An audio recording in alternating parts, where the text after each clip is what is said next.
What is good? What is going on? Every single person in attendance, every person, I can see you, I can see you, I can see you. Welcome to episode 6 of Before Our Time. I am your host, the Nick Storm, the Australian icon, and I'm joined by... the Hollywood idol himself, young friggin' Anthony. Nick, it's the ultimate challenge. It's April 1st, 1990, WrestleMania VI, Hulk Hogan, Ultimate Warrior. The greatest match of all time? Perhaps, probably not, but we're going to talk about it. I am so friggin' excited for this WrestleMania from the Toronto Sky Dome. Nick, how the hell are you doing? Dude, I'm great. I'm very eager to get into this, guys. If you are watching and this is one of your first times watching Before Our Time, if you don't know what this whole premise of the show is, basically, we were too young. We were in our what, Anthony? What were we in? My daddy's sack. We're in our daddy's sack, baby. So that's basically the whole premise of the show. A lot of these manias we missed, and so we're watching them weekly in chronological order, and we're bringing along you guys as well, along with the review. But here we are, 1990, the first WrestleMania of the 90s, and what better way to do it than on April Fools, right? This is the Fool of April right here. Indeed it is. And you know, Nick, I know it gets played every episode, but I'm hearing that bell again. Even in the 90s, I'm hearing that bell, which I think it means that we have to start off this episode the only way that we know how, and that is by hopping on the road to WrestleMania.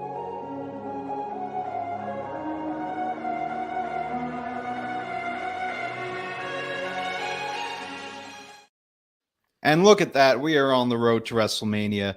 And we got to start by talking about the biggest match that was promoted for this Mania. Of course, it was the main event. It was the match that everyone was looking forward to. The Ultimate Challenge. Ultimate Warrior versus Hulk Hogan. And like I always say, I can only do the match, the build, the story, as much justice as I could. But words can't put into words what I'm about to show you. So with that being said, I'm going to send it on over to our first segment on the night by way of Alfred Vision. Promotional consideration paid for by the following. The Ultimate Warrior and Hulk Hogan, word behind word. Hold on to your seats. This place is going to explode. Nobody moves. Again, nobody moves. Knocked out of the ring.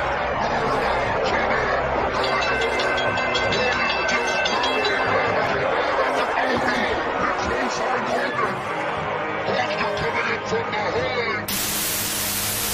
Clothesline, here comes up from behind. He stopped, wait. What's going on? We gotta get WrestleMania before WrestleMania.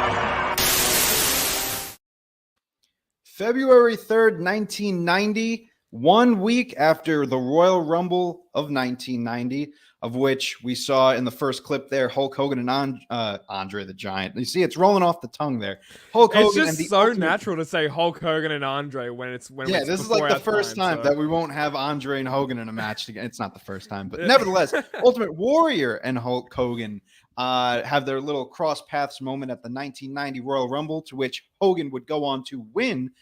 Hogan puts out the Ultimate Challenge to the Warrior to find out where the power lies. Is it in Hulkamania, or was it the power of the Warrior?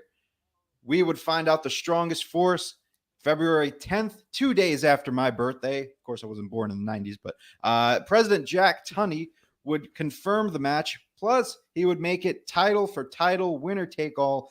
The Intercontinental Heavyweight Championship and the World Heavyweight Championship would be on the line, and we would get the Ultimate Challenge. Nick, we've only seen a little bit of Ultimate Warrior so far. What are your thoughts on him? Do you think that this was the guy to take the torch from Hulk Hogan? Going into this Mania, I guess not really, because Ultimate Warrior, he does have the presence. Of course he does. He has the face paint. He has the little tassels. He's fun and freaky, and he's groovy, baby. But his match quality, I was running out of breath. Did you hear that? Shortening of breath. Anyway, but his match quality these past few Manias, the past couple Manias, haven't been all that great, I guess. There's been a lot of rest holds. Some matches feel like they're dragging a little bit. They're still great matches. They're good wrestling matches, but they aren't like the star-studded Ultimate Warrior matches that we should know or should come to know.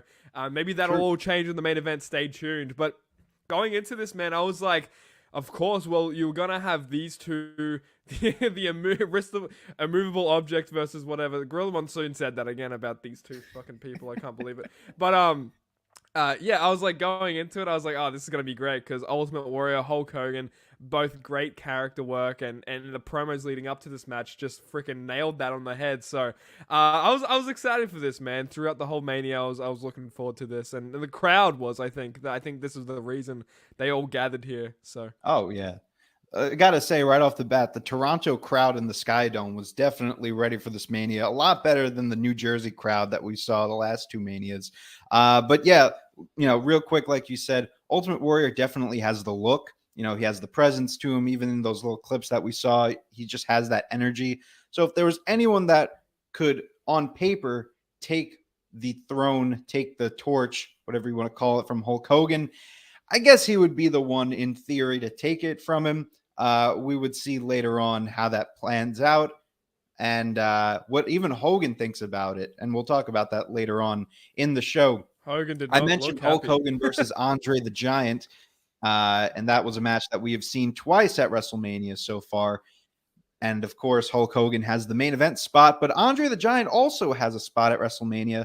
And to probably everyone's heartbreak, this would be Andre the Giant's final WrestleMania. So in this Mania, you're going to see Demolition challenge the colossal connection of Andre the Giant and Haku of the Heenan family for the World Tag Team Championships. However, this would be Andre the Giant's final WrestleMania match. This would be his final WWF match, and this would be the second to last appearance of Andre the Giant on WWF television. Of course, Andre would go on to pass away, I believe, in 1992 or 3. I forget which. I'm going to say 1993. He would do a few more matches in Japan, and then he would unfortunately pass away in 93. He would also go on to be the first Hall of Fame inductee for the WWF at the time. I just wanted to ask you, Nick, this is going to be our final see of Andre the Giant, our final match that we see of Andre. What are your thoughts on what we've seen of the Giant? Were you satisfied? Were you wanting more? What are your thoughts on Andre? I think if they had left Andre's final WrestleMania as Hulk Hogan and Andre, I might have been really satisfied because I feel like that's a nail on the coffin, But Haku and Andre the Giant teaming up, I don't know. That feels like going into this, I was like, of course, fucking Heenan is managing this. He's managing Haku and Andre as a tag team. What's going on?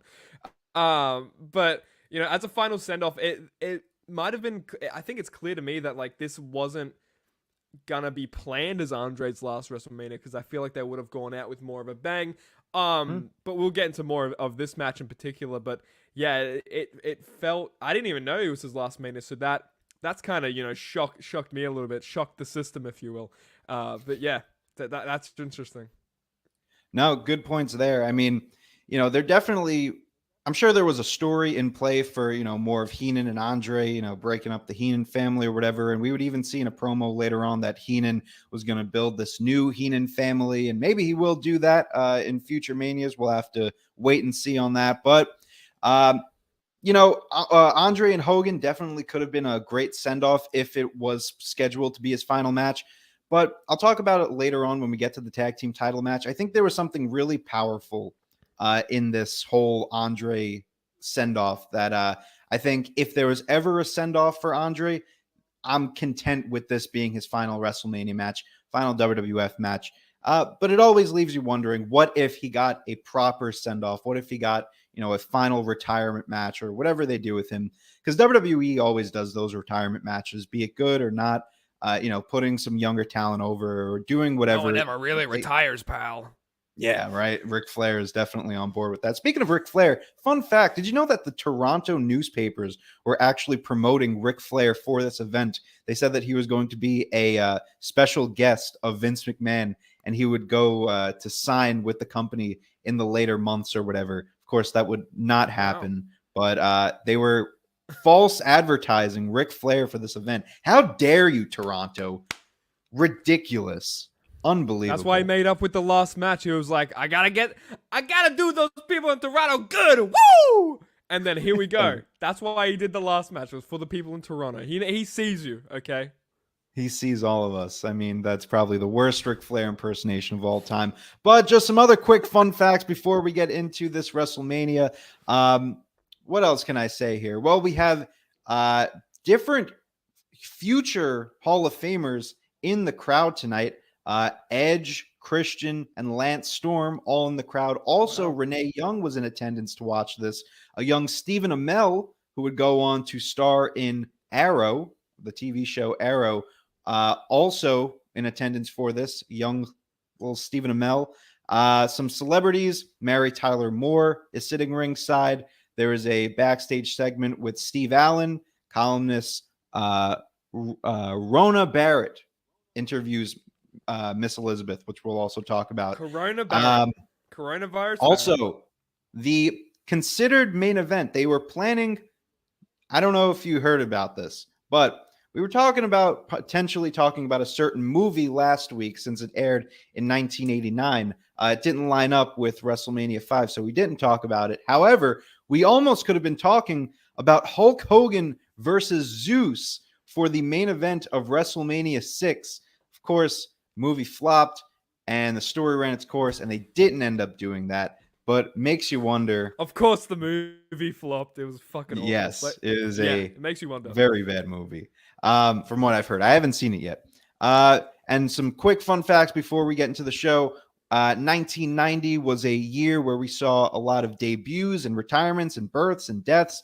The debuts, we saw Tatanka debut, as well as Y2J Chris Jericho started his wrestling career in 1990. Some retirements, Raymond Rougeau of the Fabulous Rougeaus retires this year, as well as famous wrestler Lou Thez, and good old Uncle Elmer actually retires this year. So good to see Uncle Elmer, finally hanging up the overalls to, call it a career. He had a great one.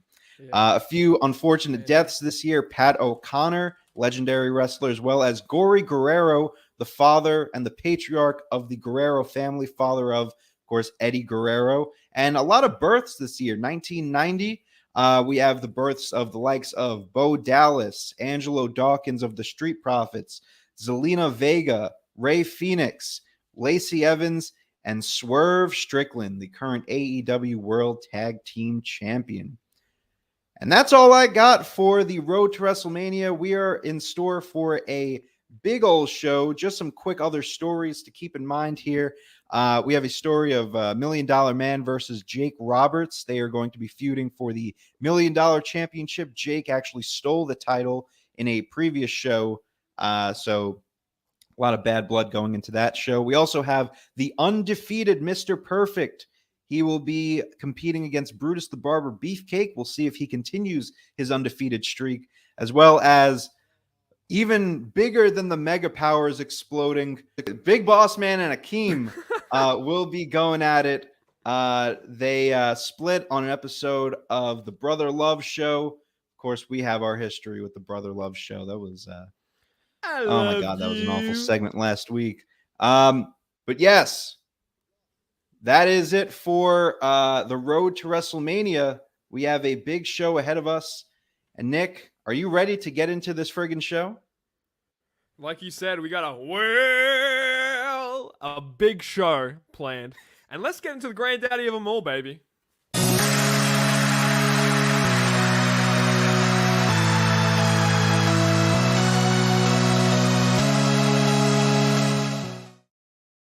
Let's get into it, guys. WrestleMania.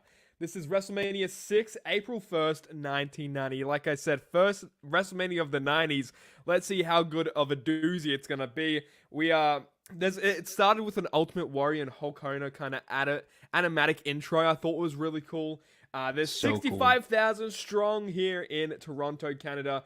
I'm just glad we're not in the fucking Trump Plaza again. Thank God. I just want to make that a good point. I don't want another interview in the crowd with Donald Trump. Get that out of here. Listen, it was a great 2 WrestleManias, but I think it's time that we move Look, it was on. great.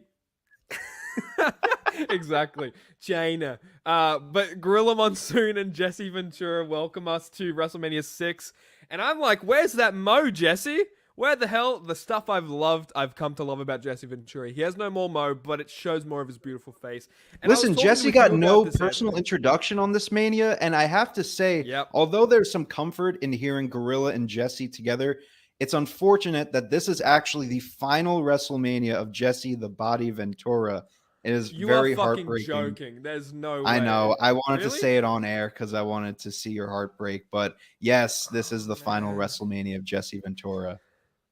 I'm just sad. How about after this WrestleMania, next week we start at WrestleMania 1 just to get Jesse Ventura again? I'm all for it. Dude, it was great, man. Yeah, I was like I was texting you, like there's some comfort in Gorilla Monsoon and Jesse Ventura welcoming us. It's just like, I don't know, comfort food. Acefield said this WrestleMania was comfort food for him, so maybe that's what it is. Some spoiled comfort Canadian food. Anthem. Yeah, exactly. The Canadian national anthem. People are standing. Robert Goulet is singing it with his little red handkerchief and his little tuxedo. Look at him go. And all I have to say is, "Oh, Canada." Robert ain't got shit on Ray Charles. Native land. Bro, he was so slick with it too. This made me want to jump the border and just become a full-on Canadian. Great job, Mr. Goulet. Is Tyler from Canada out Canadian? He is. He is Canadian. Well, boom. There you go. You have residency right there. Shout out to Tyler. He was messaging me he messaged me saying, here's Jesse Ventura versus Hulk Hogan on this like old camcorder. And I was like, oh, this is fucking fantastic. Thank you. That was my dream match, if you remember from a couple Manias ago. But Robert Goulet ain't got shit on Ray Charles. No way. Absolutely Nothing's beating that pixelated fireworks. I can't believe it has stood the test of time from WrestleMania 2. Fantastic. Yeah, nothing's topping it. Yeah, people were loving the singing, and it was okay. He was slick with it, which was okay. But we're directed down to Howard Finkel to introduce us to the first match, which was Coco Beware versus Rick the Model Martel. This is our first time seeing Rick Martel out of Strikeforce and actually in this whole new heel gimmick role as the model, kind of like a Rick Rude-esque kind of character. Jesse Ventura said, Robert Goulet reminds me of Axl Rose for some reason. I do not see that at all. And Gorilla had no fucking idea who he was, which I thought was like, hysterical. who's that? And then Jesse said, from Guns N' Roses, Gorilla. So that was fun. That was fantastic. But this is a great upgrade, I think, for Rick Martel. He was kind of stuck. You can only just be a guy in the 80s for so long when you're surrounded by so much character. Even Coco Beware, for one. He brings a whole ass fucking bird to the ring, you know? You got people likes of Hulk Hogan and stuff like that. You can only be just a guy wrestling for so long. So I'm glad he's taken on this role. And it's the return of the ring card entrance. Which took me by surprise. I did not expect that. So the return of the ring card entrance. Thank the Lord. Praise be Jesus Christ. But there's a nice high crossbody here by Coco Beware, and he's unleashing some great drop kicks onto Martel. The crowd is loving Coco. Martel is getting offense in here and there, but I'm noticing the crowd is very, very quiet for this match, like just super dead. I don't know if you noticed that. Maybe it's just the first match. Hard to get into the Mania, but once, the crowd picked up a bit when Martel attempted to apply the Boston Crab, which would eventually get Rick Martel the victory. But Coco got the tiniest bit of offense here, started firing off, crowd popped huge for that. I'm sitting here thinking, how the fuck does that little parrot just stay there on his little stand and not just fly away? Dude, if I was a bird in WrestleMania, dude, I would just fly around. I'd get the best seats in the house, man. I'd get bird's eye view right up top of the ring, right above the ring. Pun intended, bird's eye view.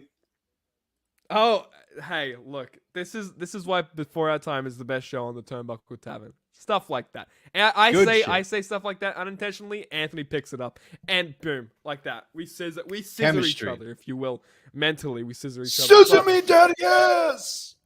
I'm so glad that happened again on Dynamite. But We get the first person going to the well here on this Mania, and it was Coco Beware. He went to the well one too many times, said Gorilla Monsoon. But yeah, Martel locks in that Bosom Crab. Bell instantly rings, and that's that match. I gave it 1. It was kind of, I think the crowd being super dead for this and super quiet kind of hurt my enjoyability for this, but I want to know what you thought of this. Yeah, I mean, I think this was a solid opener. I went with 1.5 idols. You could definitely tell Rick Martel shows so much character in this match. I feel like this was almost a showcase for his new character. We knew that he was a great wrestler to begin with Strikeforce and all that all that we've seen there. But now we get, this new side of him. And like you said, you can only be just a, tag team guy for so long.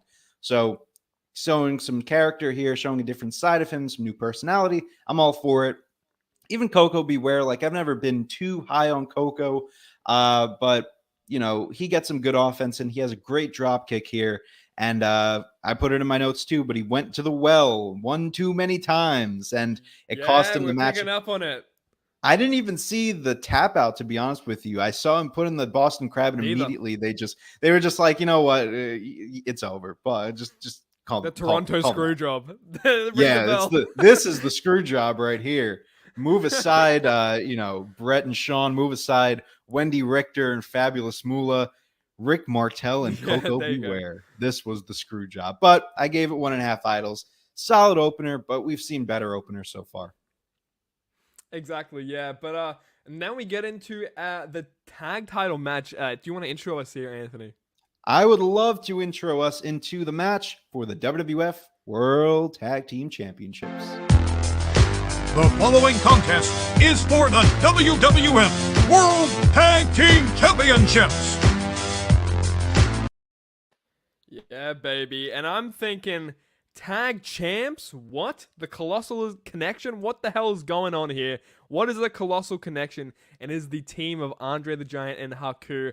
Of course, fucking Bobby Heenan is managing this shit. I already said that. But, he manages the worst kinds of people, I swear. They all just lose. He loses against Red Rooster. It's just a bad time. But, Heenan, this is a backstage segment before the match. With Bobby Heenan and the Colossal Connection. Heenan asks Andre and Haku what they're going to do to Demolition. Haku and Andre make eye contact so they can make sure they say this sentence at the same time. And they look at each other and they still find a way to fuck up saying, we are going to eliminate them. It was like a second off of each other. It's like they literally looked at each other and they were almost like, okay, 1, 2, 3. We're going to, and it just fell apart. It was awful. It just fell apart. So and I wrote here, don't trust Andre with anything to do with talking. Like ever. Anyway, and then we cut to a Demolition interview. Smash wants to drive Haku and Andre off of a cliff, committing double homicide, which I had to make a note of. So lock him up, baby. Maybe need Big Boss Man to arrest this man. But we start with the match. And how the fuck do we even get here? Andre the Giant and Haku being tag team champions. I want to know that. Because it's just such a weird thing. But I wrote here comes the axe, here comes the smasher. I always bop my head to this fucking theme song. Ever since it was in that WWE game in like 2012 or something. Oh my god. Always play as them. But crowd loves Demolition. They start brawling before the bell. I feel like this match is going to suck. But Demolition cutting the ring in half, keeping their opponent in their corner. Demolition is a great tag team. From most of these Manias, I've actually really enjoyed some of their tag team work, cutting the ring in half, classic tag team stuff. Andre has a habit of not tagging in, but just walking in, hitting someone, then immediately walking back out to the apron, which I thought was really funny. I was zoning out in this match. I was looking at Hulk Hogan figures on eBay. I was just ready to get to the main event. But the crowd was rallying behind Demolition on their offense. Haku gets back on the offense because Andre hasn't tagged in yet, and it's been like 30 minutes already. The crowd is dead. Haku's been in the ring. Andre hasn't tagged, and he just keeps coming in, whacking someone, getting right back out. It's like when you're playing a WWE game and you're playing the tag team, and you're versing a computer, and you get a team. You just run right in. Yeah. You just run in, it gets out straight away. That's what it's like. But there's a hot tag for Smash. Crowd is super hot for it. Axe and Smash double clothesline to Andre. Crowd pops huge. Andre holds smash for a Haku. Haku super kicks Andre right in the jaw and gets tied in the ropes. Andre's signature goddamn move. Coming. We say it every time. I knew it was coming, but I didn't want to make Andre the tied up in the rope guy. But it just like the match was going on every way single too Mania. long. I was like, it's gonna happen eventually. And right as the kick happened, I was like, tied into the ropes. Right in he goes. There it is, and then demolition. I know he said demolition, which is just not the way you pronounce it. Demotion even. They demolish in the demotion, colossal connection. Let me tell you that. Let me tell you something, Mean Gene. There you go. But demolition win via double team elbow drop. We have new tag team champs. I think I just had a stroke. Heenan and Andre are having a kerfuffle in the ring after the match. Bobby Heenan is mad at Andre. I smell a face turn. And what do we get? Heenan says, I don't know if you heard this, but Heenan says to Andre, I'm the fucking boss, you hear me? And he says, I'm the fucking boss. And he says that twice. What a guy. Slaps Andre, and then the Giant ain't having it, dude. Starts slapping the fuck out of Heenan. Crowd loves it. I'm starting to think every crowd ever just hates Bobby Heenan. Haku attempts to super kick Andre again. Andre catches Haku, starts demolishing him. And Andre's getting cheers, and that's the end of that match. I gave this a 1.5. It was going on for a little bit, like you mentioned, but there was some fun parts in here. I think I gave it another 0.5 because of Andre, the face turn after I thought was really nice. And if that's a great send-off for Andre, then fuck yeah, I'm really happy for that. No, I gave it 2 idols this time around. I mean, when it came down to it, it was really a 2-on-1 handicap match. Haku was carrying this match, and to his credit, he did a really good job in doing. Yeah, I mean, he did a really good job in the hand that he was dealt with on carrying this match. Oh yeah, I thought it was really enjoyable, even with Andre not being involved and doing the SVR 2010, just come in, kick your opponent, and get out type of thing. I guess there was only so much that you could do with Andre at this point. He didn't look great. I thought WrestleMania 4 was the best that he looked in all of the manias that we've seen of his. This time around, didn't look good at all. Very slow. Barely got to kick his opponent off of the pinfall or whatever. So it was a little rough at times, but Demolition is a great pairing, especially with having Axe as the guy that takes the majority of the action, and then Smash coming in with that super hot tag. We saw it in the last Demolition match as well. I think they just work so well in that kind of dynamic. And I love that commentary says that this is a three-peat for Demolition. They have won the World Tag Team titles 3 times at WrestleMania. Well, I don't know if they won it last year, but they definitely retained it. So a nice little three-peat for them. I think that's so cool. And this is kind of what I was alluding to when we talked about it in Road to WrestleMania. Andre's face turn. So this is really what kind of brings me to say that this is a good kind of tie with a bow ending for Andre's career, at least in the WWF. And it's not so much the face turn itself, but when he gets in the ring cart and he goes back up to the stage. Because in my eyes, we just got done watching, well, not just got done, but a few weeks ago, we watched WrestleMania 3. And Andre comes down to the ring in the ring cart, and he's with Bobby Heenan, and he's getting trash thrown at him, and everyone's hating on him, and he's, waving and stuff. And it's just it's a great entrance for its simplicity. So now, 3 years later, we're at WrestleMania 6. Oh, wow. We have the entrance ring carts, and now we have Andre riding back up the stage. The crowd loves him. They're cheering for him. I think he was waving as well. I feel like this is a really powerful moment, and maybe it was intentional, maybe it wasn't, but I feel like this alone makes it a really good retirement for Andre, just to have that kind of roles reversed kind of angle here. I don't know. I think it was a little cool thing to kind of put a nice bow on Andre's career. Yeah, I didn't even think of it like that, but when you put it into words, I'm just like, it hit me, and you could see my reaction. I'm just like, oh wow, yeah, it's the whole story tied with a bow tie, like you said, of him going back up the ring card, being praised and loved. It's like a full circle you moment. Want to go out. Yeah, dude, exactly. And for his last Mania appearance, there we go. It's full circle completely. But let's move on, because this match, it was okay, but we have 20 other ones. and it's Yeah. it's Hercules versus Earthquake, our first Earthquake appearance, I believe, on WrestleMania. I think so. Thank God. Yep. I'm glad we're on the same page with these ratings. But we get a Mean Gene. First Earthquake match and first burp from Nick on the night. There we go. The first of many. And first of many Earthquakes of the night as well, as we'll see. Yes. But Mean Gene is with Earthquake and Jimmy Hart. And Earthquake says this line I thought was good. At the hands of an earthquake, even the strongest buildings can crumble into devastation. I thought that was a really fucking good line. But Earthquake's just kind of dancing like this the whole time. He's doing that Brock Lesnar shimmy. Yeah, he's just dancing. He looks like he should be in a Akeem spot because he's just fucking dancing the whole time. And I wrote here, at night when I'm trying to sleep, I just see a large shadow figure doing the Earthquake dance. And that's my sleep paralysis demon right there. But now we'll get into the match. And the man with the chain is back, dude. Hercules Hernandez, Anthony's favorite wrestler ever, is back, dude. But I'm writing the pacing of this pay-per-view is actually going pretty nicely. 30 minutes in, and we're actually at the third match. Giving 10 minutes each, with wiggle room and stuff like that for each match, I thought was pretty good. Going into this match, Earthquake is undefeated.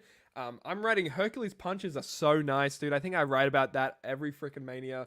They're so nice. But Jimmy Hart's megaphone is so genius when you think about it. Like, he's a manager, and in what way can he just tell, little hints and sneak peeks of what his opponent's going to do? Get a megaphone to say it to your, your talent, which is a pretty great idea. I love Jimmy Hart. He's great.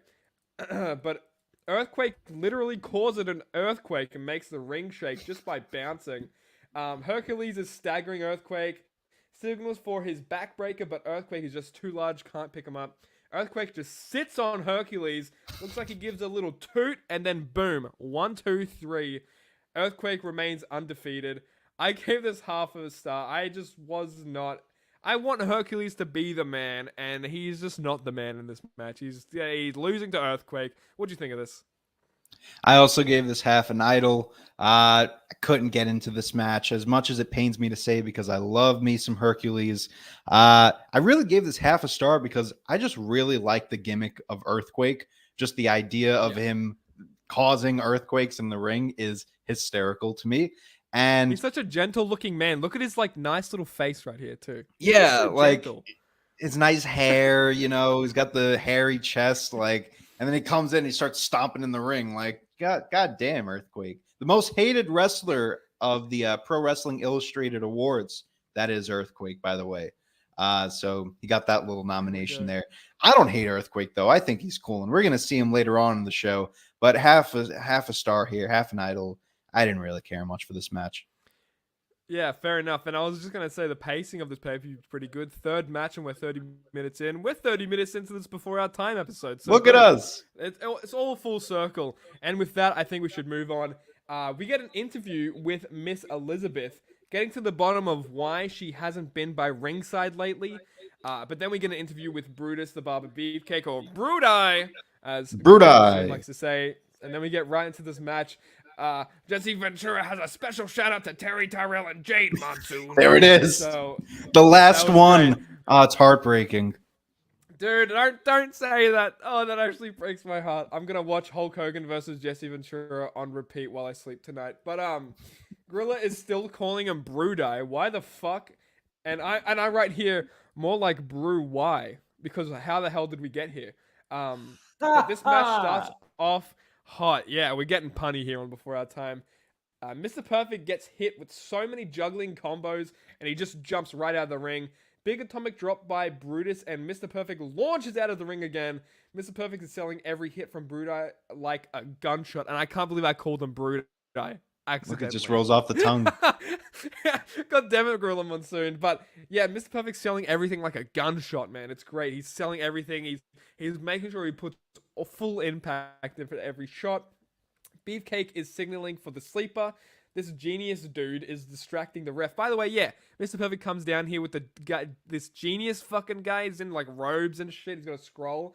But this genius that is actually the brother of Randy Savage, by the way. Leapin' Lanny Poffo, or the genius, if you will. Wow. Yep. Well, there you go. And he wasn't he at All In at some point? I think it was at All In.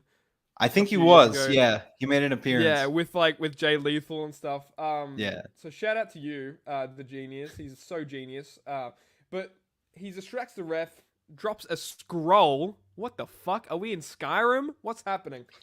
Brutus gets thwacked with it. How could that possibly hurt? It's a scroll. Anyway, Mr. Perfect does the shake leg kick kind of thing, which I kind of like. I normally think of The Rock when I see that he's doing that, like, boom, you know what I mean, kind of thing. The Right. Rock kind of does that, and I'm picking up on that. I'm like, oh shit, you know, I didn't know Mr. Perfect did that as well. A super loud knife edge chop by Mr. Perfect, and he's too busy taunting Beefcake, but Brutus retaliates, slingshots into the turnbuckle, knocks out Mr. Perfect, gets the 3 count. Brutus isn't done though, hinting at cutting Mr. Perfect's hair. This genius dude grabs the shears while Beefcake chases him down. Is gonna cut everybody's hair at this fucking point. I'm scared for my own hair. I'm scared for Earthquake's hair, dude. I'm scared for the Ultimate Warrior's hair, that big bushy mane. But Brutus's theme is banging, dude, because they just play it on repeat while he's doing something in ring. Brutus's theme is so goddamn catchy. It's like FTR's theme in that same sort of way. It's like kind of weird at first, but then you're like, you fucking sit there and you're like, oh shit, wait, exactly, dude. Exactly that. But this guy hits the ropes perfectly, this genius guy, and I'm like, yeah, this guy is a wrestler. He's not some dude who just graduated from Harvard. That's Lanny Poffo, no doubt about it. Sleeper is applied. Time to say bye-bye to his hair. And I thought this ending bit dragged. But anyway, the hair has been cut. So that was that. I gave this 2. I thought it was pretty fun for the most part. At least there was a lot of stuff going into it. Or not going into it, but I guess there was a lot of sustenance in the actual match itself. So I gave it 2. What did you think of this? I gave it 1. I thought the match was okay. Mr. Perfect had a really good showing last WrestleMania. This time around, he sells really nice for Bruti. It just wasn't really special for me. I feel like, this we have, as I put in my notes here, like Mr. Perfect's going in with a perfect record. So you knew that this was going to be a big match for him, WrestleMania. And he loses his first match on TV to Brutus Beefcake. And I know that, we're very high on Brutus, and, he's got this new gimmick ever since Mania 3 and stuff. But, Brutus Beefcake, you just brought in this guy, Mr. Perfect. He has a great look to him. He's excellent in the ring. And you give his perfect record to Brutus Beefcake. I don't know. I wasn't really too big on it. I'm pretty sure there was a lot of backlash about this at the time as well, that, let Brutus win this. So, I don't know. It fell flat for me. Good to see Mr. Perfect selling a lot for Brutus here, but ultimately I wasn't really big on this. I'm glad he was. I was looking at Mr. Perfect. I'm glad he wasn't made the Heath Slater of the 90s. Because he easily could have been with how great he was selling. You know what I mean? Just sell Very for true. Fucking Bruno Sammartino or some shit. Great Moolah. Fabulous Moolah. Spider Moolah even. That's Spider Moolah. No, that's a deep cut. Let's get into this next match, Anthony. Oh, God. This is not a good one at all. This is just the shittest fucking shit I've ever shot on. Well, Nick, since it is the shittest shot that you ever shot, I will give you a quick break here because this match is so quick that we can actually present this match to you by way of Alfred Fisher. Promotional consideration paid for by the following. There we go. Obviously, the angle, he didn't like it either. What kind of sportsmanship is that, Gorilla? I thought it was rather good. You like that, huh? Well,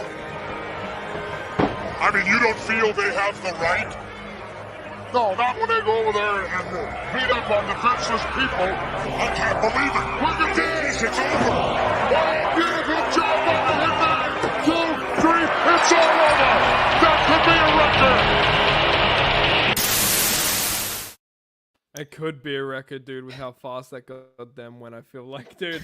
But before this match gets underway, there's a backstage segment kind of thing. And this pianist dude rehearsing the national anthem with Nikolai and Bobby something. I didn't catch his name at the time. But he said a nice little line. It's like, I get no kick from Ukraine. And I was like, dude. This was such a good segment. God, that is I relevant. love this. God, that was relevant. Yeah, he was so funny this whole show, that guy. I don't know who he is, but I wrote, why are we in the showers? We're in public showers for this. Anyway, match gets underway. Heart Foundation in their home of Canada. Bolsheviks getting booed like crazy. Brett gives a youngster the Hitman shades. Dope. First time we've seen that on WrestleMania. Nikolai requests you all stand for the Soviet national anthem. And I'm like, this guy never learnt the fucking lyrics. He sounds like the Swedish chef from the Muppets every time he sings. He's like, oh, shooty, shooty, shooty. Oh, shooty, shooty, shooty. I wonder if anyone's made that connection before, because that's just what it is.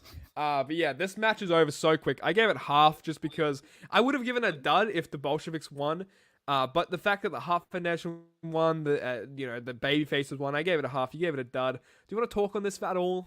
I want to move. All on. I'll say is it's good that the Heart Foundation gets a quick win here.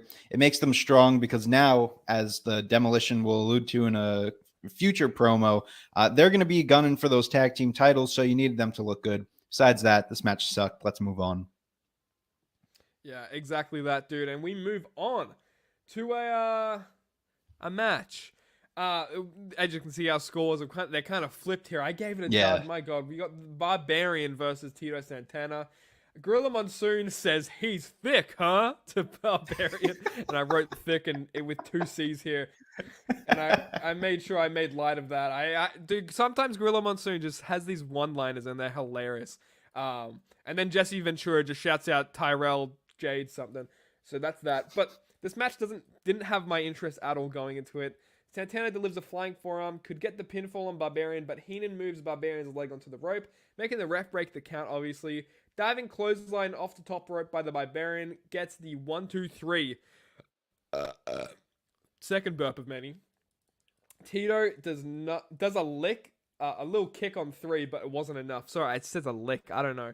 I typed this fucking high as shit. I must have, but Tito does a little kick on 3. It's like kind of the Mick Foley technique where like you have like it's just instinct, like you're kicking or just on instinct, which I thought was really cool. I always love when people do that. You know what I mean? So yeah, that was that match. I gave it a dud. That's all I wrote on it. What do you think?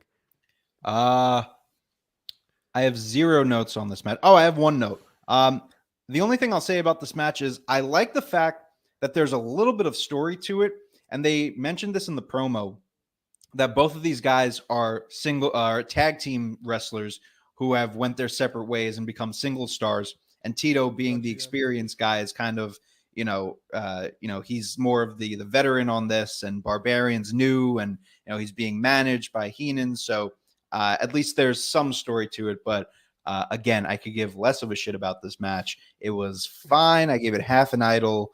I think it's because there was a little bit of story to it. It was okay. That's fair enough. Yeah, sometimes you pick on stuff that I don't pick up on. I didn't even know there was story. I was just watching, kind of like twiddling my thumbs, like, okay, let's move on. But and then we do move on to the next match, which is Macho King and Sensational Sherry versus Dusty Rhodes and Sapphire. What's going on here? How did we get here? I love, like, sometimes when we have no context, it just makes something a little bit more funny. Because what is happening here? Anyway, but we get a video package for Dusty and Macho Man and the Macho Man rivalry kind of thing. I have no clue what's going on. First mixed tag team match in WWF history, though, which is nice. Jesse Ventura says this one line, Macho King and Queen pay their taxes, which I thought was really funny. I don't know why. I had to write it down. But to get into the head of Macho Man, Dusty Rhodes introduces Miss Elizabeth, and Miss Elizabeth is by ringside the entire match, which I thought was really cool. And this is our first time seeing Dusty Rhodes on WrestleMania. I did not expect to see it, but he's like, Daddy. He's like doing backstage segments, doing all that shit. Doing all that shit, saying cuss words in Dusty Rhodes' voice is just really funny. Anyway, but Sherry and Macho playing the heels, Sherry attacking Dusty and stuff like that, when she can. Dusty can't do anything about it. He just kind of perks up like that. But Macho Man does 2 flying axe handles off the top rope onto the outside on Dusty. Goes for a third, but Sapphire stands in front of Dusty. Macho Man grabs the hair of Sapphire and just drops her onto the outside. Oh my god, dude. If you want to be a heel, fucking drop a woman in the 80s, in the 90s. Yeah. Sorry, I forget we're in the 90s now, but I know, we've moved on. Oh my goodness. And I wrote, this match is just weird. And Sherry gets thrown out of the ring by Sapphire. Miss Elizabeth getting hands-on and throwing Sherry back in the ring. This was alluded to previously when we talked about the Miss Elizabeth interview like a few matches ago or something like that. She was like, you might see a new side, more aggressive side of Miss Elizabeth, and this is what we're getting here. Sapphire rolls Sherry up and gets the pin. I gave this 1 star. I don't know. It was cool seeing Dusty and Macho go at it and tee at it and stuff like that. But overall, it was just a weird kind of match. What do you think of this? Yeah, I thought this was entertaining. I'll give it that. It definitely wasn't a classic by any means. But when it comes to the in-ring action, I feel like Savage definitely carried this match, which is weird because Dusty Rhodes is a phenomenal wrestler. But I feel like from what I've seen of his WWF run, they kind of limited him to, do the polka dot stuff and be more of a comedy character. So you knew that Macho King was going to take the majority of this match and really shine amongst the other 3 members of this match. It's good to see Sapphire get the win here too. Just story-wise, Jesse Ventura was ruthless on commentary, going against Sapphire, commenting on her weight and stuff. And it was really like I was getting mad, hearing it. So it was good that Sapphire. Yeah. But it's good that Sapphire got the win here. And we get a little dancing from the 3 baby faces after the match. And I love when they're all dancing after the match and Savage just keeps jumping up on the apron and then jumping off, and he keeps doing it. And I thought that was just... We're going back to SmackDown versus Raw 2011. You accidentally press the button that just jumps on the apron, and you just... Yeah, you're hitting L1 a few too many times there. Yeah, we're going back to wrestling games at this point. But yeah, and then we move on. We got a next match, but it's a backstage interview with Mean Gene and Bobby Heenan before we get into that match. I thought this was really funny because Mean Gene's interviewing Heenan. And Mean Gene says, where do you have the nerve to hit Andre? He was saying the balls, and then he corrected himself straight away. And then Heenan goes, I'll tell you where I got the nerve to hit Andre, because he was going to say the balls as well. And I don't know if you picked up on that, but it was just a little stuttering here and then. It just made me laugh so goddamn much. And because it was just just a sound botch. It looked like it was going to be a rib. You know what I mean? It was just funny. Right. But we also get a Macho King promo. Sherry's just pacing around and screaming. This was so good. While Macho Man is just so... Yeah, it was great, dude. And then we cut to a Mean Gene interview with the WWF champion, Hulk Hogan. And we get, you know something, Mean Gene? Hulkamania is running wild in Canada. I'm so excited for this match. I liked how they have backstage interviews for matches, for big matches at least, because without any context going into some of these manias, I can get a feel for what the story is going on with it. You know what I mean? I can kind of get a feel for what the story is. How many times did Ultimate Warrior say Hulk Hogan, by the way, in this promo? I don't know. He was just Hulk Hogan. Even when he didn't have anything to say, he would just say Hulk Hogan. Hulk Hogan. Hulk Hogan. Hulk Hogan. Hulk Hogan. You think he says Hulk Hogan that many times in that promo? I actually have 2 promos that I want to share here. I couldn't find the promos from the show itself, but folks, when I tell you the promos that were used to hype up this WrestleMania match were a million times better. We're going to start off with the Hulk Hogan promo here. By way of... Hulk Hogan. No, Alfred Vision. Promotional consideration paid for by the following. My heart is strong on the lion. My arms are like the redwood trees in the forest. I have no flaws. My thoughts, my mind, my soul is pure. But Ultimate Warrior, it has been written, it has been said, and it shall be done in WrestleMania VI. And if I find out that you're the one that has to walk for eternity in my shoes, brother, let it be. But you got to prove to me by beating me and all my Hulkamaniacs that you are the ultimate Hulkamaniac.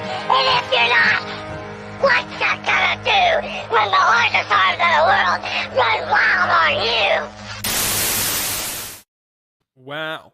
Fantastic. So Hogan in this promo, if you watch the whole thing, he keeps bringing up the fact that he thinks that deep down, Ultimate Warrior is a Hulkamaniac who's just painted his face to hide the fact that he's a Hulkamaniac. So at WrestleMania, he's either going to find out that he is a Hulkamaniac or he's just going to kick his ass, which I think is a fantastic angle for a promo. But let's hear Ultimate Warrior's rebuttal here. And this one is even crazier. Promotional consideration paid for by the following. Kick the cockpit door down.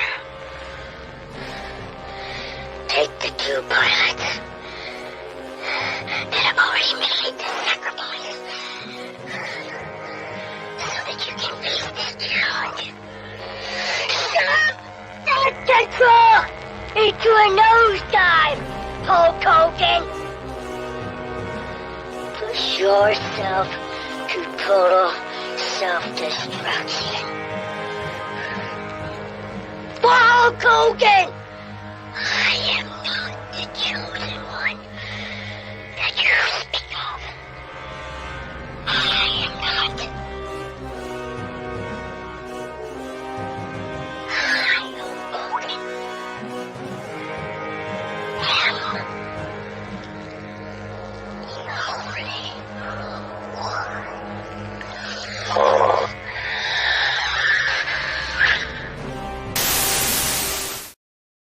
I wish you could see my face during these Alfred visions. I am laughing my head off. The way, dude, when he said, Hulk Hogan, fucking killed me. Oh my God. So in this promo, again, go watch the full promo. I can't even do it justice. But from what I understand, he wants Hulk Hogan to take control of a plane, kick the 2 pilots out of the plane, run the plane nose first into the ground for complete destruction.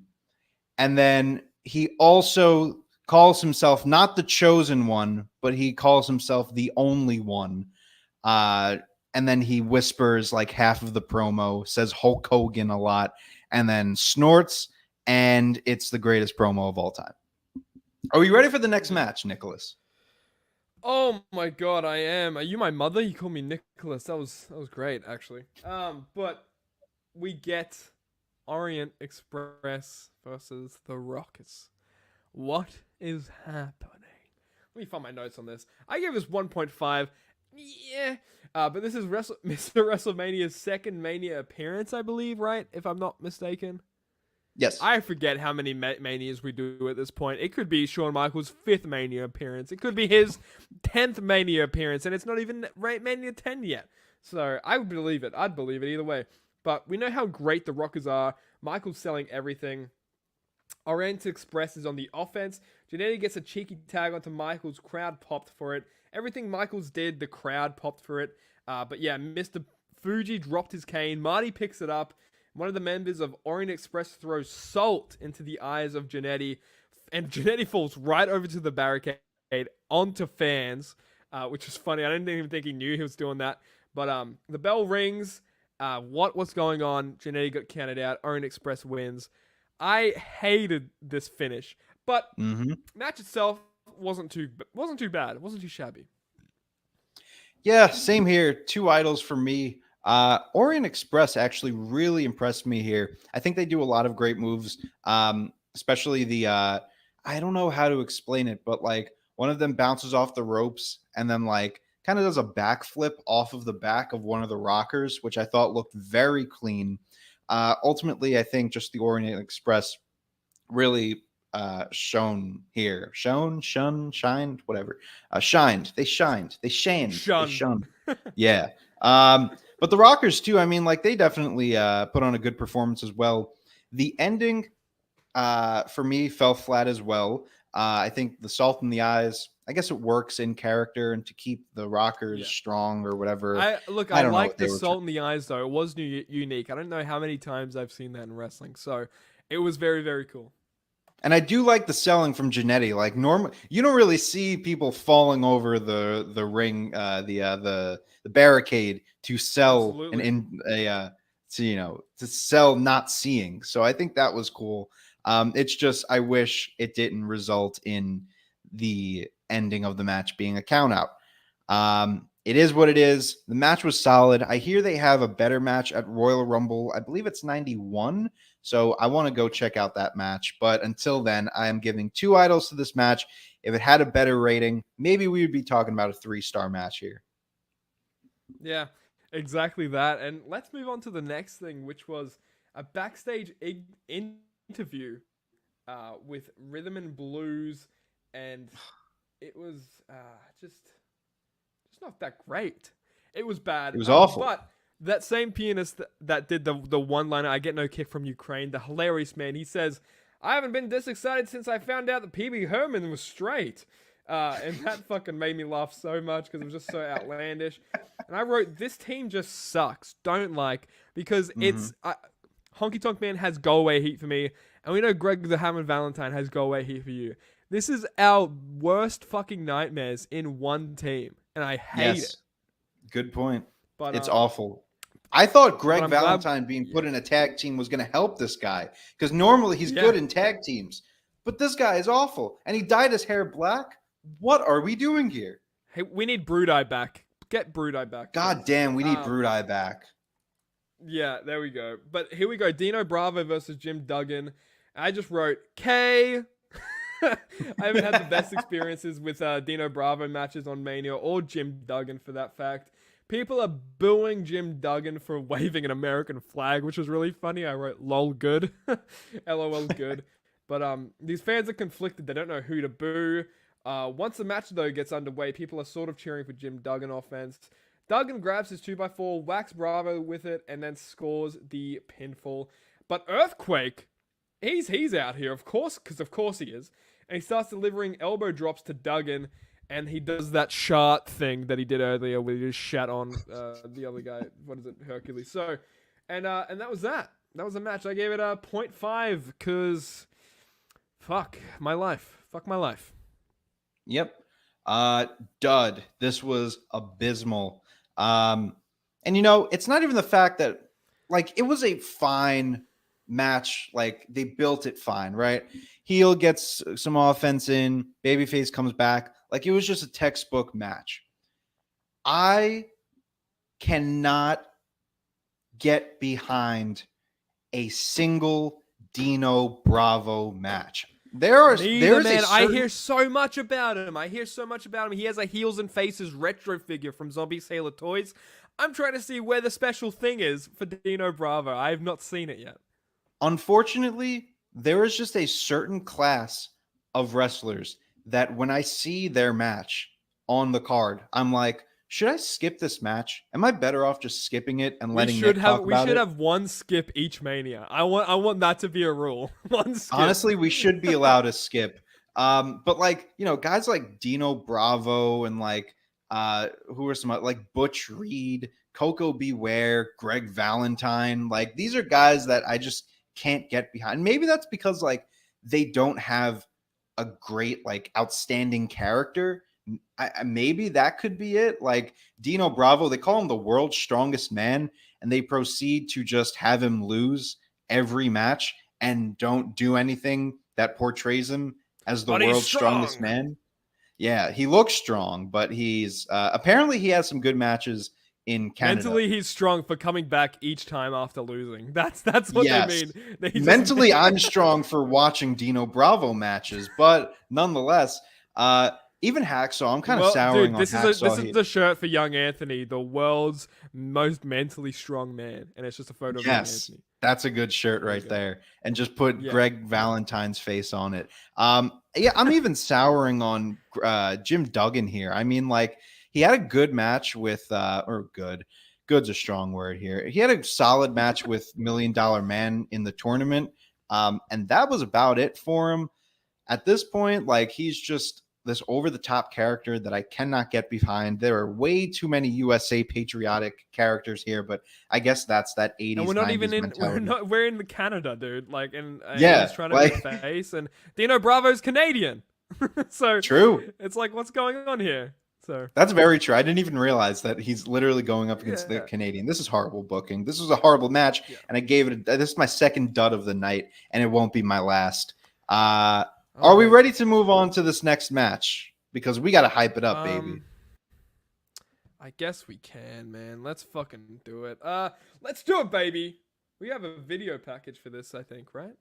We do. This is for the $1 Million Championship. Jake the Snake Roberts versus the $1 Million Man. Beautiful. We also get a video package for this match in general of how we got here.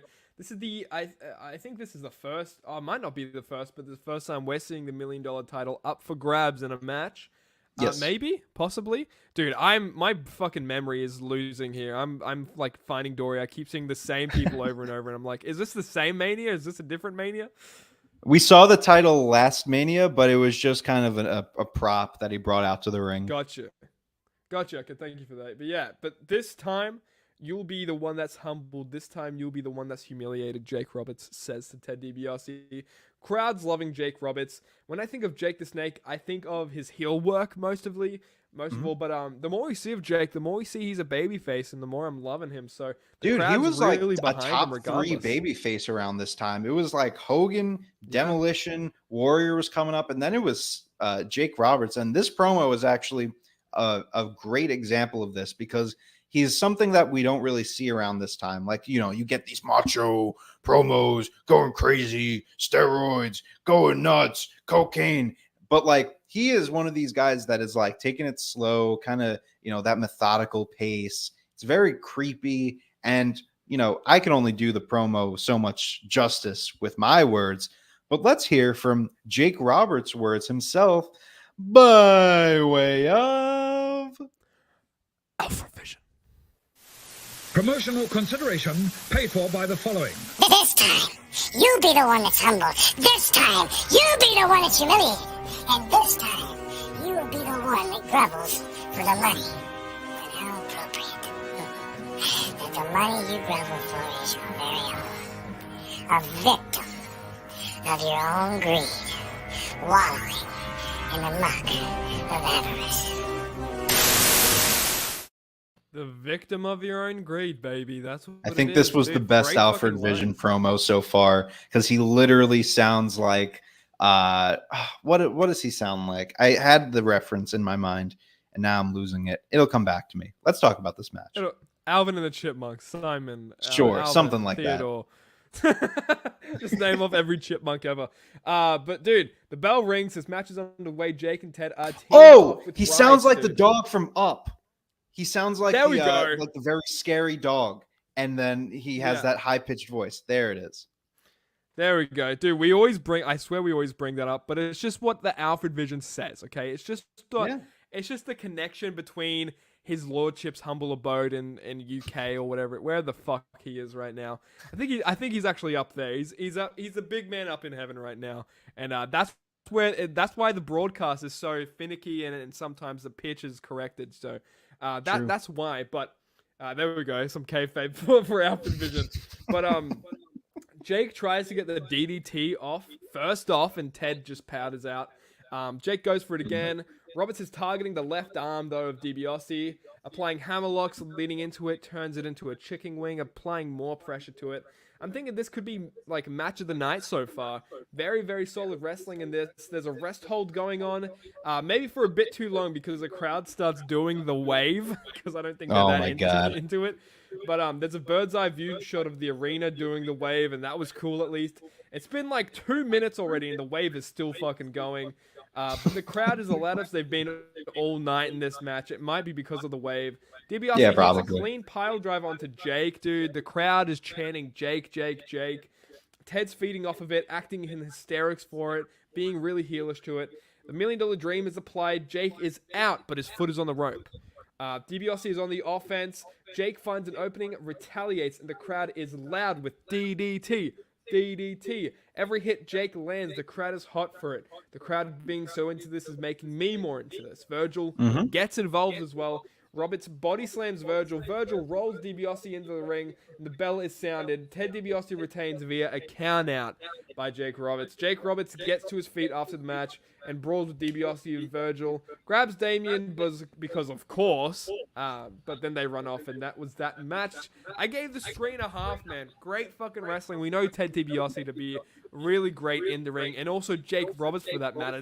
Jake Roberts was in my top 10 for since this WrestleMania 1 or 2, whenever he had his first WrestleMania showing. So he's been in there for a while. Ted DiBiase as well now. So this was a great match. What do you think? Yeah, I gave it 2.5. I'm kind of regretting it. I should have given it 3. The only reason I knocked it down is because we'll say you'll give it a 3. How about that? Yeah, we'll say a 3. But I mean, the reason why I gave it a 2.5 originally was just the finish. I mean, this is WrestleMania 3 all over again, where the heel wins, but the babyface goes over in the end. It was a solid match, and this is coming from we haven't seen a lot of really good Jake Roberts action, period, in WrestleMania. We saw the really good debut match for him at Mania 2. It was in your top 10 for a while. I think it was no, it was not in my top 10, but it was a really good match nonetheless. And it was a great showing for him. But then he had the matches with Honky Tonk Man and Andre the Giant, and he just fell flat for me. But this is the first match where we finally get him a really good opponent, someone to match his skill. And, we get the wave, but I feel like it's fine here because it was during DiBiase's little rally when he had that rest hold in, so it wasn't really like they were doing it during Jake. Wait, Anthony, can we pull off a wave right now in different? Oh, let's see. I'll start it off. Oh, here we go. Ooh.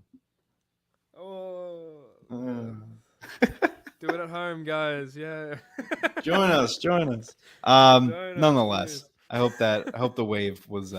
Hope it worked out in the end. But listen, the opening stages of the match, this is the match that I wrote the most notes on here. I love the opening stages of the match. DiBiase rolling out of the DDT early 3 times. Really good story being told there. Jake's got that hammerlock on him, and he's just whispering "Say you will" to DiBiase, which I thought was nasty. Dude, it's so creepy. It's so fucking cool. I love it. I love when a heel, one little mistake gets the face back on the offensive end, and high risk maneuver costs DiBiase that advantage. You don't really see him going to the top rope so often, so this time around it cost him. Going to the well at all either. He is never going to the well, DiBiase. Well, except for when he does that little punch. He does that so many times, but I love it.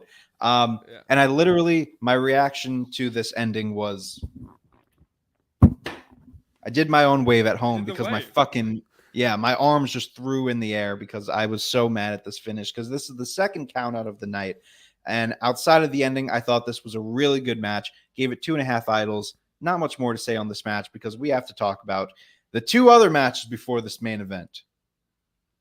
Yeah, we do, dude. Yeah, we have a couple matches to go through, but I really did enjoy this match. I feel like if the finish wasn't as finicky and it was actually a solid finish, I feel like I would have given this 4 stars, and that's kind of crazy to me because I don't give them out a lot, but I give them out here and there to a lot of stuff, especially if it has Hulk Hogan in it, baby. You have my number, call me. But I'm not hitting on Hulk Hogan here. That is for my private, personal use only. Let's get into this next match, which is we have to versus the Big Boss Man, dude. We have a backstage segment before this where it's a backstage interview with Akeem and Slickster. Akeem is dancing and Slickster just says "Money," which was cool. Someone needs to get a sound clip of that, of just Slick saying "Money." There you go. And I'm gonna buy you that Akeem figure, Anthony. I just want you to. Please, I want to let you know it's gonna happen. Please look. Well, why? You're doing the Akeem dance, dude. You get. I got possessed by the African dream. This is I think this is, people use this for hypnosis techniques. They just do Akeem's. I'm currently hypnotized, and during the entirety of talking about this match, I will be doing the African Dream little shimmy. So continue. Oh, great. I've got a lot of notes. No, I'm kidding. I don't have a lot of notes. Oh, But God. Big Boss Man says in the backstage interview, without some tribal reject, I'm proud to be an American. And that made me fucking laugh so hard. Patriotic people are so weird. Anyway, Akeem arm thing dance. This dude sucks. Look, you're doing it right there. I do not care for this match.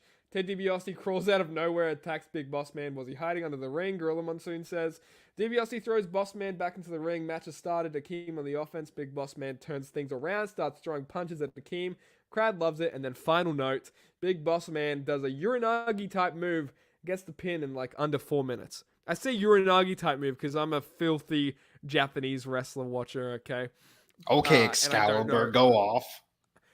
Look, I watch PWG, I watch AEW, I watch CYN.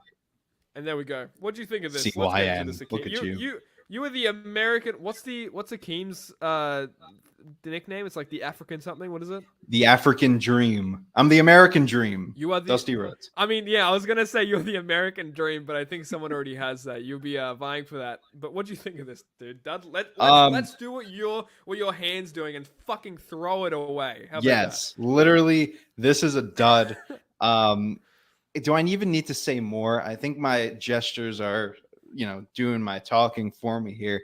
It was like 2 moves. Akeem could barely move. Big Boss Man is fine. And that's about it for me. This match sucked. It was bad. It's a match dud. did suck. I don't know why I gave it half, but I did. So let's move. Maybe it was because of the dancing. Maybe that won you over.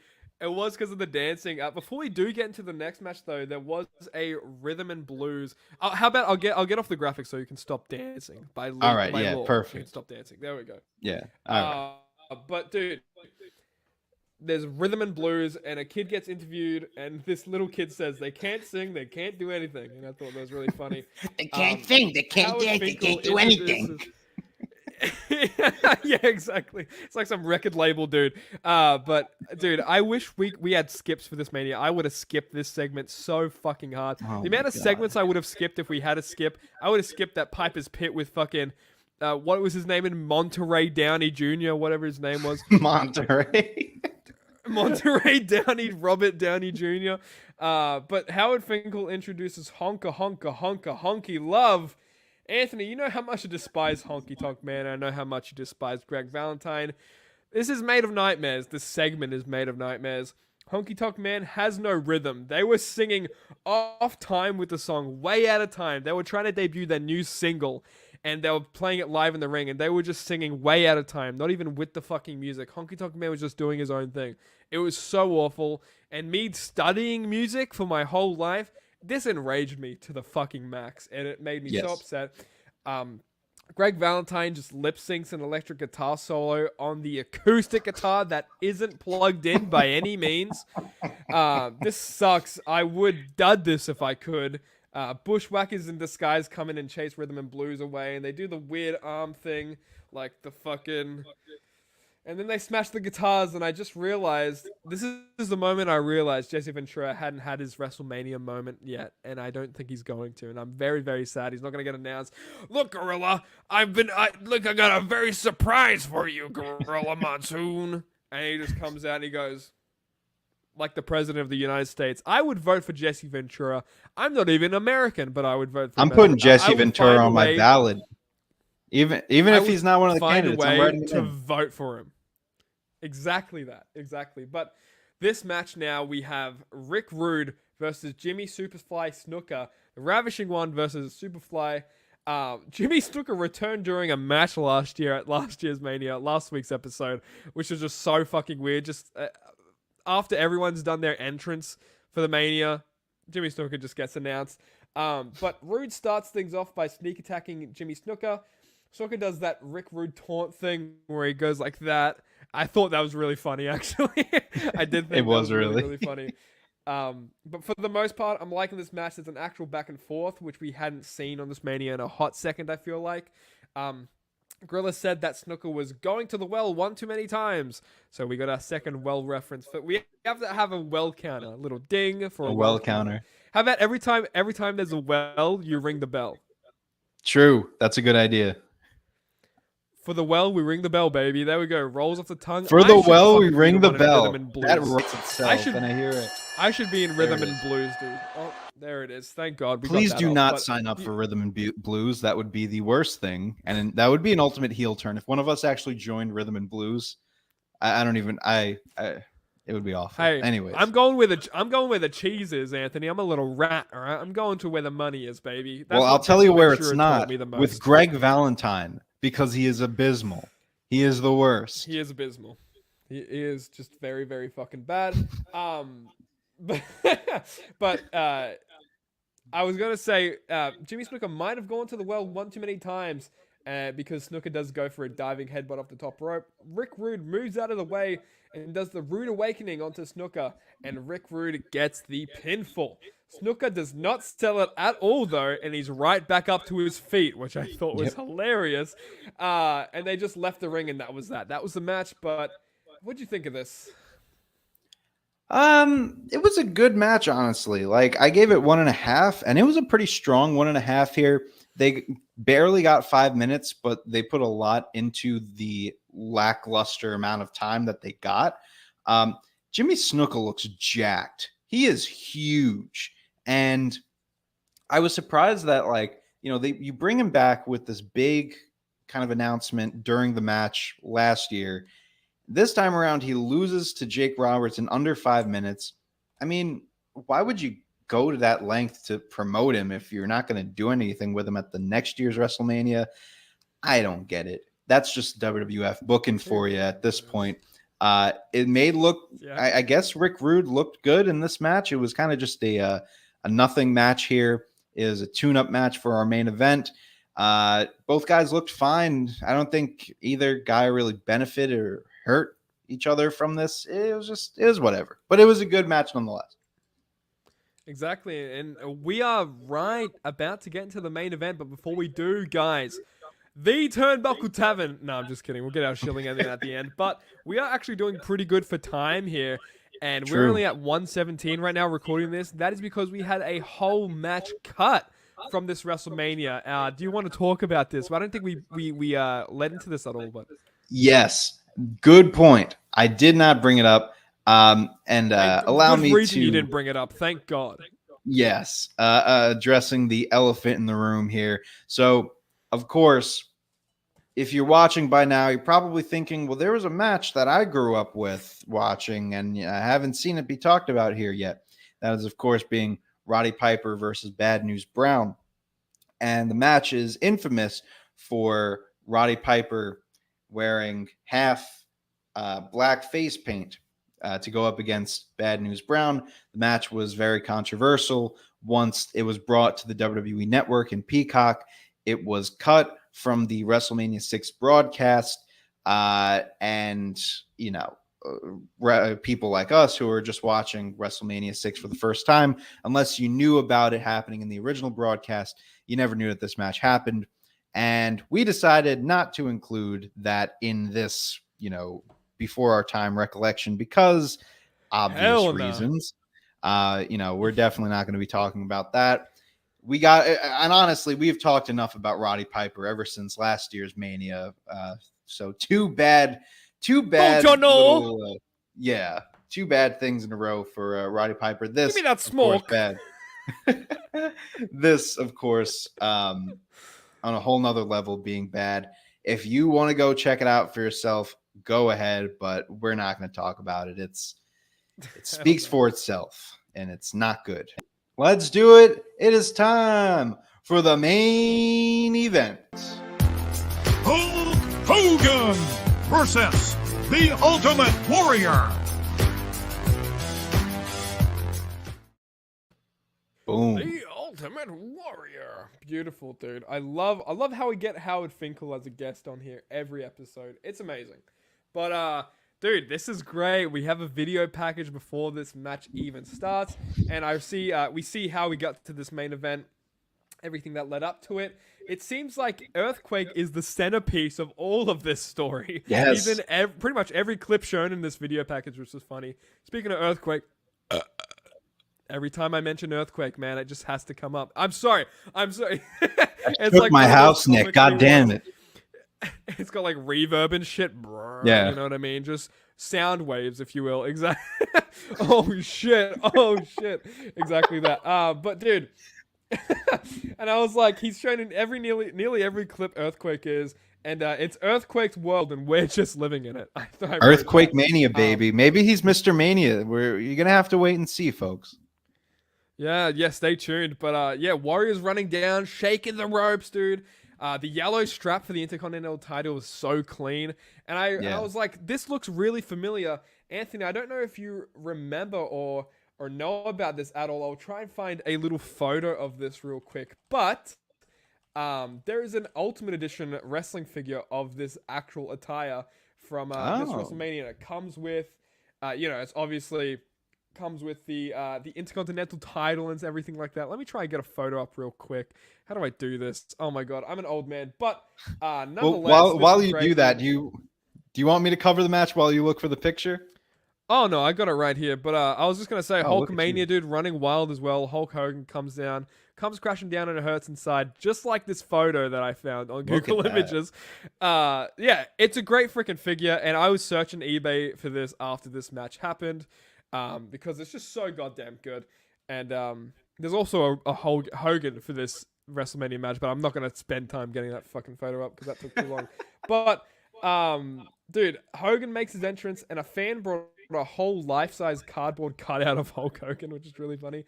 Yes. I'm pretty pumped for this. They're just standing in the ring, and the crowd is loud for this. Just the standoff. You see two icons standing in the ring, and it's just... The crowd is electric for this. As you can see, that fan has a poster in the crowd, and they're about to kiss. That's what that looks like. That's what immediately I thought. They almost kissed in this match. I don't know. Stay tuned for our review. But they just let the moment breathe. They stood there. They let the moment breathe, which was really like integral. They were just staring at each other, standing right across from each other. And there's a test of strength right off the bat. It's a lockup. Hogan throws Warrior into the corner. Warrior's never felt that kind of strength before. The crowd was crazy for a Roman knuckle lock, which was great. Like, doing the knuckle lock. The crowd was ballistic for it. It's clear that this match, this is the match they've been waiting for the entire night, because they were kind of dead throughout the first half, and now they're really coming to life for this. They make rest holds look interesting in this. I'm itching for each opening one of these two men get to win over the hold. Warrior tries a shoulder block on Hogan. Hogan does not budge. Gorilla says, the irresistible force meeting the immovable object. He loves this line, man. One man gang and Bam Bam Bigelow, Andre and Hogan, and now Hogan and Warrior. So those are the three main events right there. Right, that's what you can tell. Bam Bam Bigelow and One Man Gang is one of the main events. But a nice crisscross ends with the body slam by Warrior. Crowd's super hot for this. Hogan's selling a twisted knee on the outside, limping outside the ring. Gorilla mentions they've been cheering for the Warrior, they've been cheering for the Hulkster, which just hit me. This might be the first WrestleMania main event that we have where it's face versus face. Yep. There's no clear heel.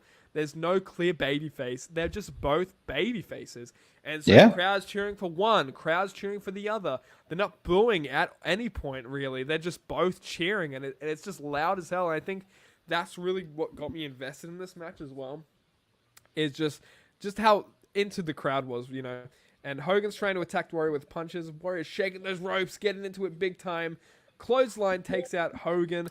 Warrior applies a bear hug onto Hogan. Looks like Hogan's out. Does the whole, arm thing. And then on the third, he gets his arm up. Warrior has Hogan down for the 3, but the ref is knocked out. The ref is knocked out. What the hell happened? Warrior ran into the ref. Ref is down on the floor. Warrior gets Hogan way up for the Gorilla Press. And I'm like, oh shit, I think Warrior's won this. He picks him the fuck up, dude. Like, as big as I've ever seen anyone pick up another human man. Boom. Drops him. But Hogan powers the goddamn frick out at 2. How the hell? Starts hulking up. Hogan does the big boot. As he's about to do the leg drop, Warrior moves out of the way, does the splash, scores the pinfall, and new WWF champion. Wow, I did not expect Warrior to pick this up, especially because it was the Intercontinental champion, and I was like, I didn't even know this was title for title going into this match. I was just like, oh, Hogan's probably obviously going to win because it's their main champion versus the Intercontinental champion. Whatever, that's just my rotted brain from watching modern day wrestling, right? But boom, and there was a great show of respect afterwards. Hogan granting Ultimate Warrior with the championship. I thought this was freaking fantastic, man. A great showing and a great star performance for Ultimate Warrior. This is what made me a fan of Ultimate Warrior. This is a star performance, and I'm glad we saw this. What did you think of this? We both gave it 3.5. Let me hear you. Yeah, this was a match that it was definitely a slow build for me. Like, originally I was like, how am I going to rate? Am I really going to rate like this main event like 2 stars? Like, I'm nervous about this because there was a lot of rest holds. Like you said, like a lot of these rest holds really got me interested. Like, they did the test of strength shit and, all the bear hugs and whatever. And it worked here. Like, it absolutely worked here. You got some really good action. There was a great story that was told. Both Hogan and Warrior just really put each other over huge in this match. And to the point where, like, Hogan especially, a lot of people bring up this match as kind of a way that, Hogan stole the spotlight from Warrior, whatever it may be. He tends to do that. And yes, he does tend to do that. But once you watch, like, not just this match segment, this Mania, but like the past 6 WrestleManias, I don't think this is necessarily a case of stealing the moment. Like, to me, the match, obviously, Hogan puts over Warrior huge. Warrior's like no selling his offense and all of that. And still, Hogan, being that ultimate babyface, gets a lot of offense in. So, he gets his shit in, but Warrior ultimately gets more shit in. But you have to think of it in the time period that we're in. Hogan dominated the 80s, from 1984 to obviously we're up to now of 1990. It was Hogan 100%. So you knew that he was going to be involved in the ending here when he passes the torch to him, gives him the title, does whatever. So the fact that we've gotten 5 whole WrestleManias of strictly Hulk Hogan, and now he takes that title and he gives it to Warrior, presenting him like as this new guy. I feel like it's not necessarily of like, oh, here comes Hogan. Like, he's got to take the spotlight, give him the title. Like, this is like a big moment here. Like, when I think of taking the spotlight, I think of WrestleMania 4 when Hogan got involved in the Savage match and hit DiBiase with the chair, and then he celebrates with, Savage and Elizabeth. That, to me, is stealing the spotlight. But here, after putting him over huge, after giving him the title, and after 5 years of Hulkamania, like, this was the perfect way to put over a new star. It's basically Hogan saying, and, you mentioned it too, like, this was face versus face. There wasn't a clear person to root for here. But if you really listen to the audience here, Hogan is well and away the guy that most of the audience is cheering for. I wouldn't even say it's 50-50. Like, this was a pretty pro-Hogan crowd. So after the match, when Hogan gives him the title, he's basically telling him, like, even though you guys cheered for me and thank you for that, this is the guy that you got to be cheering for going forward. And it works because, he gets a big reception at the end. Hogan, of course, like he gets the 3 count and then he kicks out right after, which I was like, all right, like you could have just stayed down for the 3. That was a little bit of, we could have fixed that up there. But everything else, I thought this was great. I didn't write a lot of notes just because I was enjoying this match so much. But I do want to say that as much as we're talking about, like, Hogan put him over, made him look great, Hogan has later, like in the future, would go on to say that Warrior was the number 1 person that he most regretted putting over. And after the match, Bret Hart actually recalled a moment after the show where Hogan reportedly told him, "You watch, Warrior will fail, and Vince will be calling me, begging me to come back."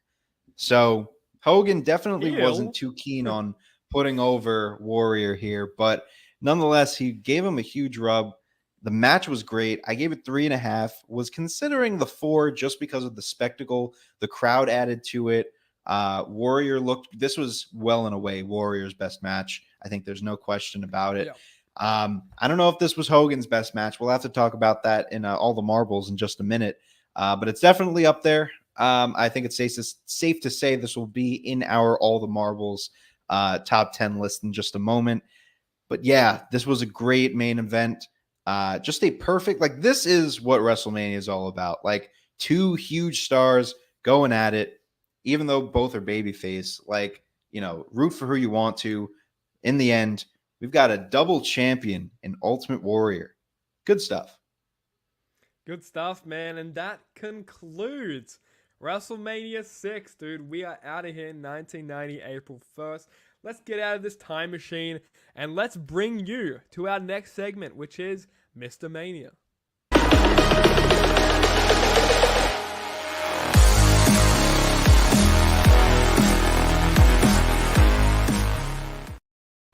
We are back to present day, and we're no longer in 1990. Thank God. It just smelt like farts and alcohol. So smelled like earthquake.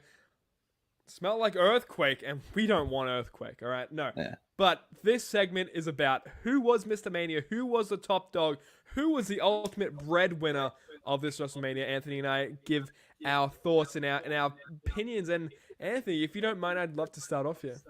Go ahead.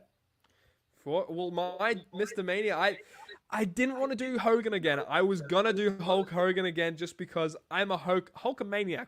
I'm a little Hulkster, but I went with Ultimate Warrior. I feel like Ultimate Warrior was bound to get a Mr. Mania spot, and I feel like this was the Mania to give it to him, for me at least, because he won the WWF title. This is his shining moment. This is the moment where he shows the whole crowd what he can be and what he has become. And we see his legacy is even talked about nowadays too. So I just had to give him Mr. Mania, dude, holding the Intercontinental title and the WWF title, the main title of the promotion at the same time, and winning it in the main event against your biggest guy.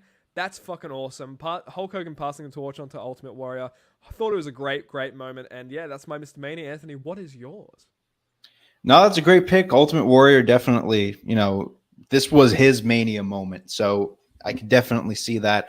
I'm going to be honest here. An honorable mention to Andre the Giant, simply because of that, final retirement moment for him, getting that ride up to the, with the little ring entrance thing. I thought that was awesome.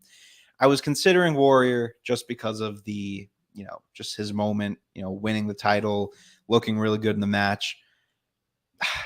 But I had to give it to him. Hulk Hogan, once again, Mr. Mania for me. Bastard. I know. I was like, am I gonna give it to him again? But I had to. Like, between his promo earlier on in the show, and then we get to the match, and he's just, he looks great. He's selling for Warrior, but he's telling a great story in the meantime. And he goes as far as to hand him the title, put him over. And, this is the first time where we see Hogan lose at Mania, and it means something. That really goes to show you what these 5 years of Hulkamania really have meant to not only Hulk Hogan, but, the WWF, to fans, the WWF universe, if you will. So I had to give it to him this time around. I'm hoping going forward, I don't have to give it to Hogan anymore, because God, he has gotten a lot of Mr. Manias already. But I would say this one. We'll wait till WrestleMania 18, baby. There you go. I already know to WrestleMania 18 who the top dog's gonna be. But yeah, dude, it's gonna be weird without seeing as soon as we get into these later years, without seeing a Hulk Hogan main event, and without that being the main event and being the comfort food for me, honestly. True. You know what I mean? So it's gonna be cool to see what happens, but. Great Mr. Mania. It was going to be either one of the two. I feel like it had to be either one of the two. And I'm glad that we were on differing sides, but have the same opinion. We're on differing sides, but overall got to the same ending and the same advantage point. But let's get into this next segment. What is it, Anthony? Oh, it is our final segment on the night, and it's time to collect all the marbles.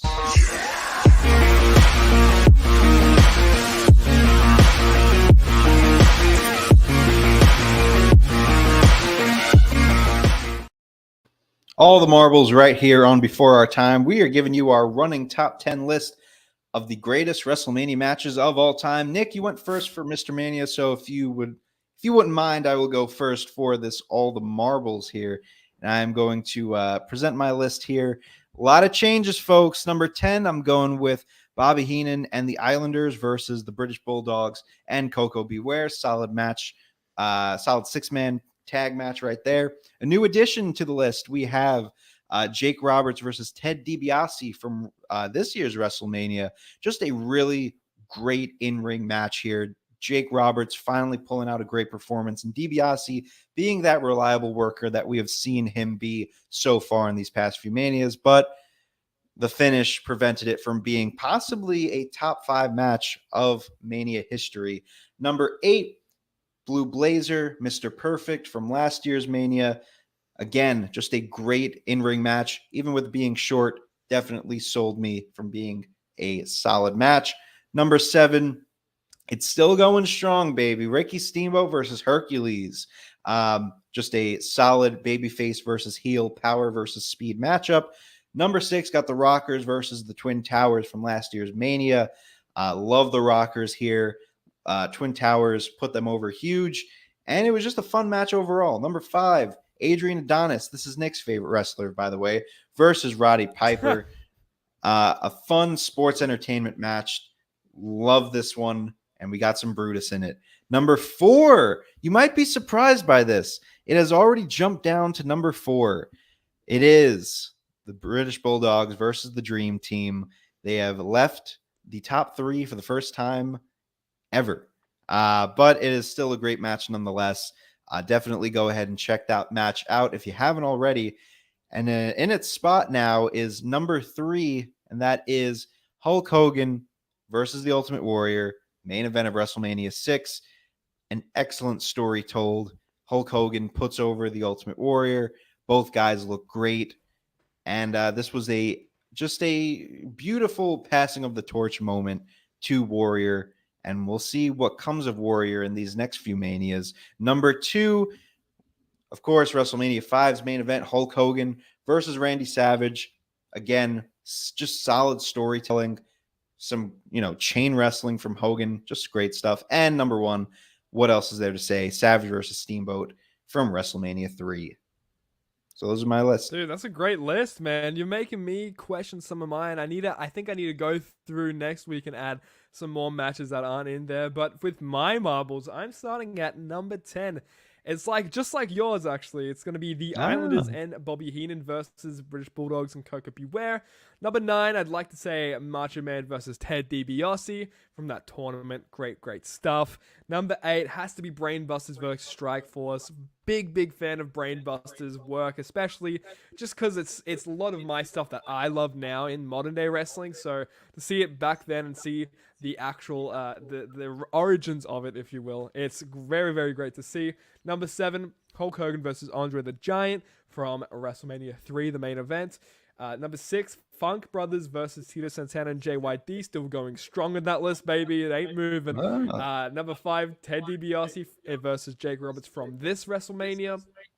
Number 4, Ultimate Warrior versus Hulk Hogan from this WrestleMania, the main event. Beautiful stuff. Number 3, Dream Team versus British Bulldogs, still going strong at number 3. Number 2, Macho Man versus Ricky Steamboat.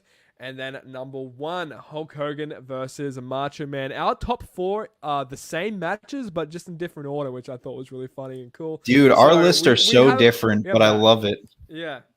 It's so different, but it's so similar. It's weird. It's weird when it comes like that. But this is wrapped up, dude. We are done with WrestleMania 6. This is over, Anthony. What a goddamn fun episode. What a fun time.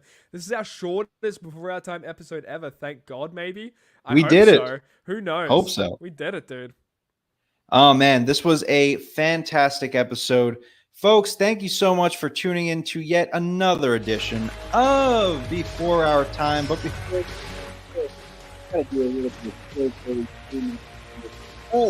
you can support the Turnbuckle Tavern by going to theturnbuckletavern.com. You get us on Apple Podcasts and Spotify for your podcasts, YouTube, Twitch. You can see our beautiful faces. And then follow us on social media, Instagram, Twitter, Facebook, TikTok. Get all your fixins. And join the Discord because we have some like-minded individuals talking about professional wrestling. Buy the merch. We don't have any merch yet for Before Our Time. More on that coming soon. But in the meantime, get some Shot of Nostalgia merch. The Tavern Daddies, Shot of Nostalgia, the Anti-Taskmaster shirt. And speaking of which, apparently it's not Haku, it's Mang, or go fuck yourself, says the Tavern. And the Tavern is always right. But for us here at WrestleMania 6, it's Haku. So we gotta go. But hey, you can also go to our Pro Wrestling Tee store in the Turnbuckle Tavern and get your individual Nick Storm and or Young Anthony shirt as well. We don't have any Before Our Time shirts, but we do have those just to fill your needs until we get those Before Our Time designs out there. But Anthony, what a goddamn thanks for joining us, everyone here. If you're watching live, if you're watching in the chat, if you're watching later, if you're watching right now, if you're seeing this, if you're looking at this, that's just for you, baby. Hey, hold on to that, okay? And for you, Anthony, that one's for you as well. But dude, let's get the goddamn hell out of here, man. Anthony, what do you say? Let's do it. On behalf of the Australian icon, this is the Hollywood Idol, bidding you farewell until next week for WrestleMania 7. But until then, I gotta say,